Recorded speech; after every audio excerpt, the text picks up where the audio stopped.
Oh hi! As you can see all around me, it is time for Rock Band 2. The sequel to everybody's favorite 4-player music game is finally available on the Xbox 360, and this week I'm going to talk about the 5 things that I love the most about it. And then later, Game Life contributor Nate Ralph is going to be here talking about his experiences previewing Wipeout HD for PlayStation 3.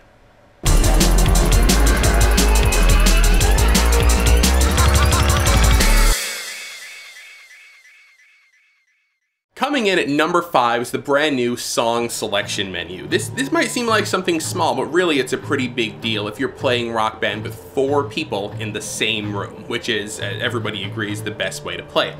In Rock Band 1, it was hard to find songs in the menu, but this time you can actually flip around like, so we're flipping around here by the letter that the song begins with. We can do it by artist, we can do it by where the song originally came from, because Rock Band 2 has Rock Band 2 songs, it has the songs that you can download offline, and it also has the songs from Rock Band 1 that you can export off the disc to your Xbox's hard drive. Actually, Harmonix says that over 500 songs are going to be available for Rock Band 2 by the end of this year. Now, that's a lot of songs, and this menu makes it a whole lot easier to navigate through them. Also, when it comes time to actually choose a song, now if you look in the lower left-hand corner here, you'll see that the song's difficulty level is actually broken down by instrument. So if you've got a guitar player that totally knows what they're doing, but maybe a drummer that's kind of only of middling or beginner level skill, they can see whether or not this song is appropriate for them, or what difficulty level they should choose, easy, medium, hard, based on what the menu actually says. So it makes things a whole lot easier when you're having a Rock Band party. Number 4 is the game's new drum trainer mode. Now admit it, when you're playing Rock Band guitar, you're not actually playing guitar, you're hitting little plastic buttons on a toy. But when you're playing drums in Rock Band, no, you're really playing the drums. And a lot of people have started to take the skills they've learned inside Rock Band's drum mode and actually sit in front of a real drum kit. And if that's what you want to do, Drum Trainer mode is for you. It's going to teach you a whole bunch of different actual rock beats, and you can adjust the tempo, and if you can master these, you're ready to actually start a band of your own. Number 3 on our list are the brand new instruments. Now, you don't need to own the new instruments to play Rock Band 2. Your Rock Band 1 instruments will work just fine, but if you want to upgrade, there are new instruments on shelves, and they've got a variety of improvements.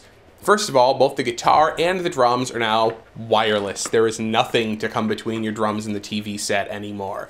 Secondly, the drum pads are now, they're bouncier, they're quieter, and they're also velocity sensitive, which means that depending on how hard you hit the drum, the loudness of the sound on the TV is going to change. Check this out.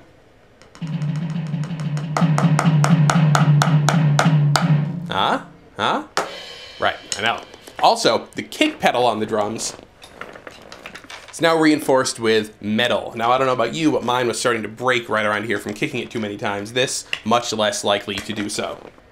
And then there's the new guitar. Now, the Rock Band 2 guitar, not a whole lot different about this versus the Fender Stratocaster from the first game. You'll notice that it has a lovely wood grain finish, and apparently the strum bar is better, but that's about it.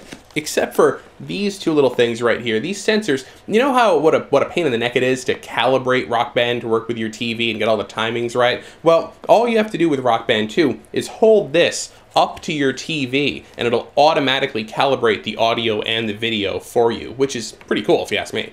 Coming in at number 2 is the brand new, fully integrated Tour mode. Now, Rock Band 1's gameplay was kind of disjointed. You had all the different solo modes for single player, and you had the band mode for multiple players, and then you had online, and all 3 of those things were totally separate.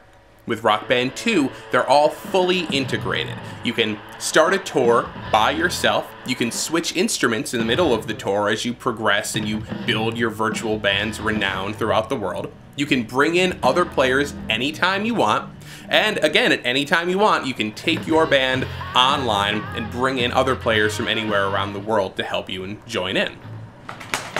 But you know, my number 1 favorite part about Rock Band 2 is the no-fail mode.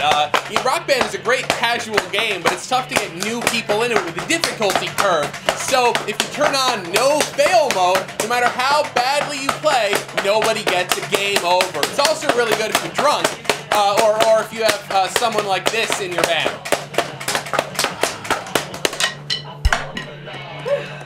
So the other day I was at a hands-on event for Sony's upcoming Wipeout HD. It's a downloadable game for the PS3. It's a reimagining, really, of the original Wipeout, which came out in 1995. So I was trapped in a room with about 16 journalists and gamers who were laughing at me because I was so bad at it. But you know what? It came out in 1995. I was 10 years old playing Warcraft 2. If you're not familiar with Wipeout, there are really fast cars blasting down twisting tracks with weapons and power-ups and explosions tossed in. Wipeout HD takes the same formula and it pushes it to 1080p at 60 frames per second. When you spend as much time slammed up against the wall as I did because you screwed up yet another turn, you really get to appreciate how gorgeous this game is. There are 8 tracks which can also be played in reverse, so 16 total, and 12 vehicles to unlock and choose from. If you enjoy being humiliated like I didn't, up to 8 players can race against each other online, or you can trash talk face to face in split screen modes. The release date is set for the fall or a few weeks from now, but fans probably won't have to wait much longer. Now, I thought it was pretty decent at this whole video game thing, but Wipeout is really hard. It's like something gets faster than Mario Kart and my motor function just shut down completely. But if you're a fan of the series or adrenaline rushes in general, you're going to want to pick this one up.